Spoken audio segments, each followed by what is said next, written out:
Aisyah Buta, seorang muslimah yang juga dikenal dengan nama aslinya, Debbie Rogers, punya cerita menakjubkan tentang bagaimana dirinya memeluk Islam dan mengantarkan hidayah kepada 30 orang keluarga dan kerabatnya. Keluarga Rogers adalah orang-orang Kristen yang taat. Mereka secara rutin menghadiri pertemuan Salvation Army. Ketika semua remaja di Inggris mencium poster George Michael, artis, Debbie Rogers lebih suka memasang foto-foto Yesus di dindingnya. Namun dia menemukan bahwa kekristenan tidak cukup. Ada terlalu banyak pertanyaan yang tidak terjawab dan dia merasa tidak puas dengan kurangnya struktur disiplin untuk keyakinannya. Pasti ada lebih banyak yang harus kupatuhi daripada sekadar berdoa ketika aku menginginkannya, kata dia. Debbie Rogers masih seorang gadis Kristen taat berusia belia saat mengenal Muhammad, pria yang kini menjadi suaminya. Aisyah pertama kali bertemu calon suaminya, Muhammad Buta, ketika dia berusia 10 tahun. Muhammad merupakan pelanggan toko yang dikelola oleh keluarga Rogers. Aisyah melihatnya sholat di ruang belakang. Ada kepuasan dan kedamaian dalam apa yang dia lakukan. Dia mengatakan dia adalah seorang muslim. Saya berkata, apa itu seorang muslim? Tutur Aisyah. Kemudian dengan bantuan Muhammad, dia mulai mencari lebih dalam tentang Islam. Pada usia 17, dia telah membaca seluruh isi Al-Quran dalam bahasa Arab. Semua yang saya baca, katanya, masuk akal. Debbie Rogers yang kemudian bernama Aisyah, membuat keputusan untuk masuk Islam pada saat dirinya masih berusia 16. Ketika aku mengucapkan kata-kata itu, rasanya seperti beban besar yang kubawa di pundakku terlempar. Aku merasa seperti bayi yang baru lahir, ungkap Aisyah. Meskipun dia telah jadi mualaf, orang tua Muhammad ternyata menentang pernikahan mereka. Mereka melihatnya sebagai wanita barat yang akan menyesatkan putra tertua mereka dan memberi nama keluarga yang buruk. Meski demikian, pasangan itu menikah di masjid setempat. Aisyah mengenakan gaun yang dijahit tangan oleh ibu dan saudara perempuan Muhammad yang menyelinap ke upacara melawan keinginan ayahnya yang menolak untuk hadir. Nenek tuanya yang membuka jalan untuk ikatan di antara para wanita. Dia tiba dari Pakistan di mana pernikahan campuran ras bahkan lebih tabu. Neneknya bersikeras ingin bertemu Aisyah. Dia sangat terkesan oleh fakta bahwa calon cucu menantunya itu mempelajari Al-Quran dan kultur keluarga Muhammad. Neneknya lah yang meyakinkan keluarga untuk menerima Aisyah. Sementara orang tua Aisyah, Michael dan Marjorie Rogers, meskipun menghadiri pernikahan, lebih peduli dengan pakaian yang sekarang dipakai oleh putri mereka, salwar kameez tradisional, dan apa yang akan dipikirkan tetangga. 6 tahun kemudian, Aisyah memulai sebuah misi untuk mengantarkan hidayah kepada mereka dan anggota keluarganya lainnya. Suami saya dan saya berdakwah pada ibu dan ayah saya, memberitahu mereka tentang Islam dan mereka melihat perubahan dalam diri saya, ungkap Aisyah.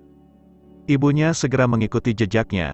Marjorie Rogers mengubah namanya menjadi Sumayyah dan menjadi seorang muslim yang taat. Dia mengenakan jilbab dan melakukan salat tepat waktu dan tidak ada yang berarti baginya kecuali hubungannya dengan Tuhan, kata Aisyah. Ayah Aisyah lebih sulit didakwahi, jadi dia meminta bantuan ibunya yang baru masuk Islam, yang sejak itu meninggal karena kanker. Ibu saya biasa berbicara dengan ayah saya tentang Islam dan suatu hari kami duduk di sofa di dapur dan dia berkata, apa kata yang kamu ucapkan ketika kamu menjadi seorang muslim? Aku dan ibuku terkejut dibuatnya. 3 tahun kemudian, saudara laki-laki Aisyah masuk Islam melalui telepon. Terima kasih kepada BT, cerita Aisyah. Kemudian istri dan anak-anak dari saudara lelaki Aisyah itu turut masuk Islam, diikuti oleh putra saudara perempuannya.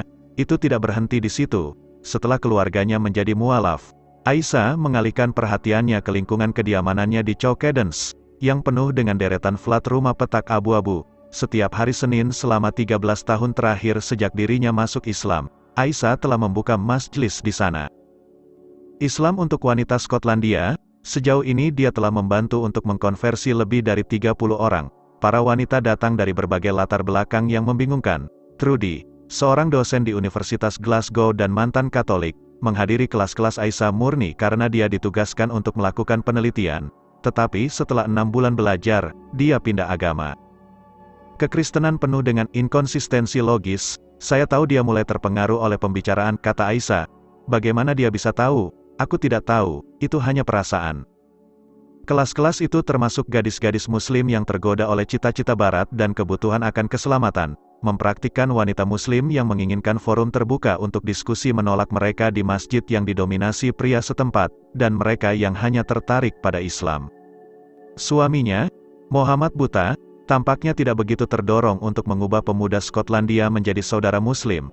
Dia sesekali membantu di restoran keluarga, tetapi tujuan utamanya dalam hidup adalah untuk memastikan kelima anaknya tumbuh sebagai muslim.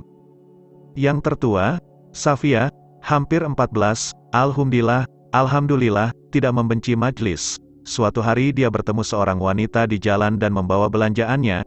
Wanita itu menghadiri kelas-kelas Aisyah dan sekarang seorang muslim. Jujur saya bisa mengatakan saya tidak pernah menyesalinya, kata Aisyah tentang perjalanannya ke Islam. Setiap pernikahan mengalami pasang surut dan kadang-kadang Anda membutuhkan sesuatu untuk menarik Anda keluar dari kesulitan apapun. Tetapi Nabi SAW bersabda, mengatakan, setiap kesulitan memiliki kemudahan. Jadi, ketika Anda melewati tahap yang sulit, Anda sebetulnya sedang bekerja untuk kemudahan yang akan datang. Mohammed lebih romantis, saya merasa kita sudah saling kenal selama berabad-abad dan tidak boleh berpisah satu sama lain. Menurut Islam, Anda bukan hanya mitra seumur hidup, Anda bisa menjadi mitra di surga juga, selamanya. Ini hal indah, kenang Aisyah.